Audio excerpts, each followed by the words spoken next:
Welcome, dear listeners, to a realm beyond the mortal world, where gods and goddesses walk among us, their stories etched in the fabric of myth and legend. It was a typical day in the Underworld, the realm of Hades, when the unimaginable happened.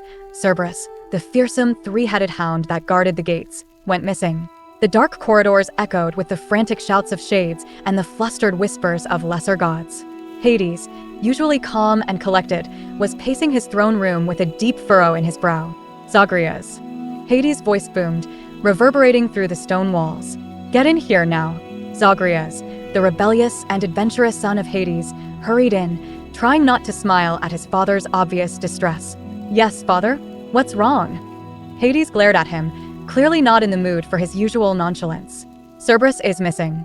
You need to find him and bring him back. The gates of the Underworld cannot remain unguarded. Missing. Zagreus repeated, a grin spreading across his face. The big guy? How does Cerberus just go missing?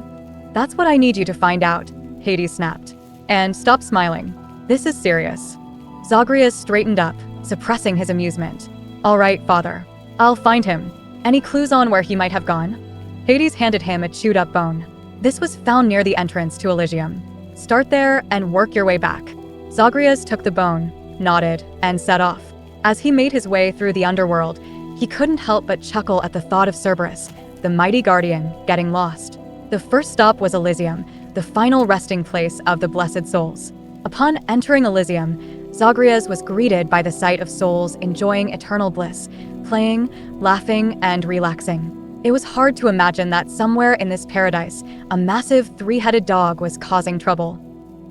Hey, Zagreus, called out Achilles, the legendary hero. What brings you here? Zagreus approached Achilles, holding up the bone. Cerberus is missing. Have you seen him around here? Achilles scratched his head. You know, I did see something strange earlier. There was a commotion near the fields, but I thought it was just some spirited souls having fun. Thanks, Achilles. I'll check it out. Following the commotion, Zagreus found himself at the edge of a field where a group of shades were gathered, looking rather puzzled. In the middle of the group was Cerberus, or rather, two-thirds of him. One of his heads was busily chewing on a giant bone, the second head was licking the face of an amused shade, and the third head was sniffing around, clearly enjoying the attention. Seriously, Cerberus? Zagreus said, trying not to laugh. You're supposed to be guarding the gates, not attending a picnic. Cerberus's middle head looked up, tongue lolling out happily. The other two heads followed suit, one still chewing on its bone. Zagreus sighed and approached his pet. All right, buddy, let's go. Father is worried sick.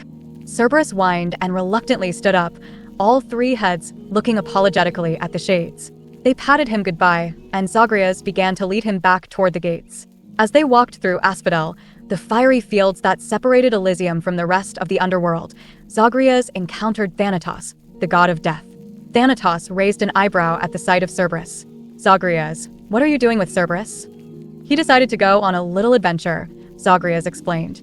I'm bringing him back. Thanatos smirked. Adventurous as ever. Good luck. Continuing through Asphodel, Zagreus noticed Cerberus starting to slow down. He glanced back and saw the dog's heads drooping. It seemed the excitement had worn him out.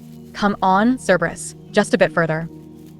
Finally, they reached the gates of the Underworld. Hades was waiting, arms crossed and looking impatient. When he saw Cerberus, his stern expression softened slightly.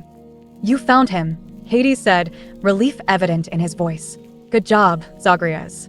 Yeah, well, he was enjoying a bit of a holiday in Elysium, Zagreus replied, patting Cerberus on one of his heads.